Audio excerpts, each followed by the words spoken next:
What's cracking, YouTube? Welcome back to Myers Two-Stroke RC Garage. And today, guys, I kind of wanted to make a little video on my post-run checks and what I found on the 71. So I wanted to make a video on that. I kind of wanted to go over the wheelie bar setting, you know, how I have the wheelie bar set up, you know, kind of what I found on the post-run. So before I get you guys closer, I wanted to give Kyle a huge shout out. KGM 5512 is what I think is, I'm pretty sure that's what his YouTube handle is. But Kyle, anyways, he sent me some stickers, and he wrote this letter, and it goes on to read, like, it reads as follows.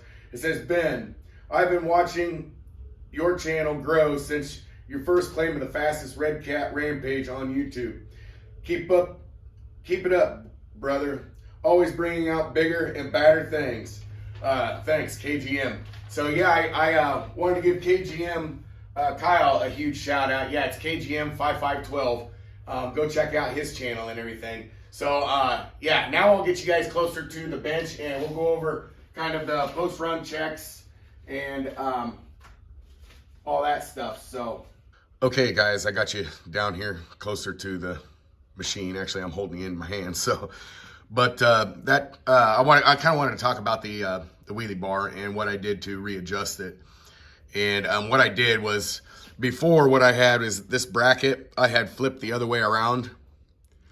So it was, you know, so this basically this bolt hole was back here, and I had this you know, turnbuckle thing or ball end mounted on top of my you know, my carbon fiber piece here. And what I did to put the wheelie bar down farther is I of course switched this around to let that go, you know, let that go down, and then I went ahead and lowered this and mounted it onto the bottom. And what I'm probably gonna do next time, you know, we go out, you know, and give this thing another rip, is I'm gonna move this back up here, because I noticed I wasn't really pulling any kind of a wheelie. So I'm gonna try that setup and see what that setup is like. And then let's see, what else do I got going on. I did kind of want to talk about the starter, because I do have a big bore. Well, it's a Taylor Easy starter is what I got. So but I have one of those coming, because this one, it feels like, I don't know, the engine's got so much compression. And I thought that this thing was gonna have a compression release, but it does not. It just has a plug in that compression release. So it's got so much compression, I just feel like any day this thing's gonna break. And of course, it's gonna break when you want it the most, you know what I'm saying? When you wanna go out there and you wanna rip on a really nice day and throw some roosters, that's when it's gonna fail. It's not gonna fail, you know, any other time. So I kind of wanted to go over that. And then why don't we go over the post-run findings, and let me see if I can do this with one hand.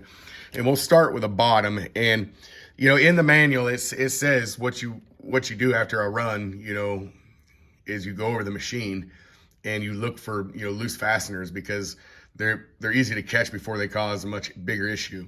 And so I didn't notice you know, all this stuff was going on at the time. So I'm probably, you know, I'm pretty glad that the wheel flew off. But so let's go on, and I'll tip this up. And down there you can see one chassis bolt is missing, and the other one is starting to back out. So, and the other two are still good, but that one's missing and the other one's starting to back out. So, and then amazingly, all my wheelie bar bolts, they stayed in. Usually they come a little loose even with the 40, but they stayed in and stayed good and tight and all that stuff. So I wanted to touch on that. And then let's come over here.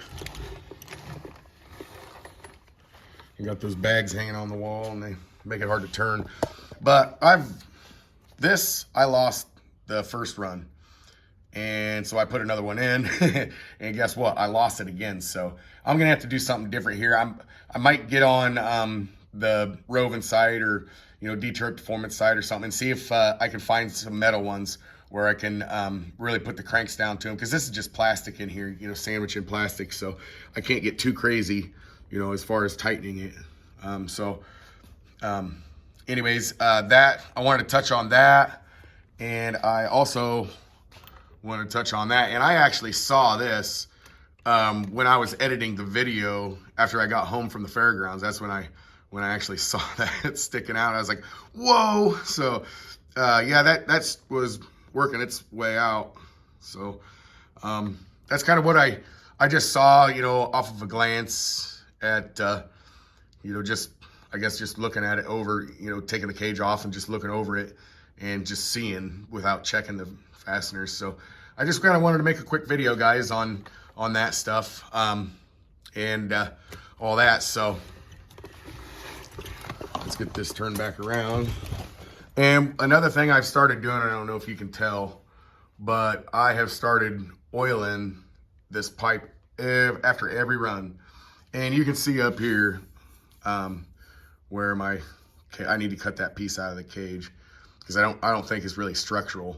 So I need to cut that piece out so it quits melting on my pipe. So, but no, I got this pipe, you know, I've been oiling it after every run. I can't remember who commented. I don't know if they were a subscriber or what, but they said that they oil the pipe religiously after every run. So I was like, well, you know, brand new, why not? We'll just start a new trend and see what it's like. Because I hardly ever oiled the 40. But anyways, guys. So yeah, guys, that's going to do it for today's video, man. If you liked it, you know what to do, guys. We will see you in the next one.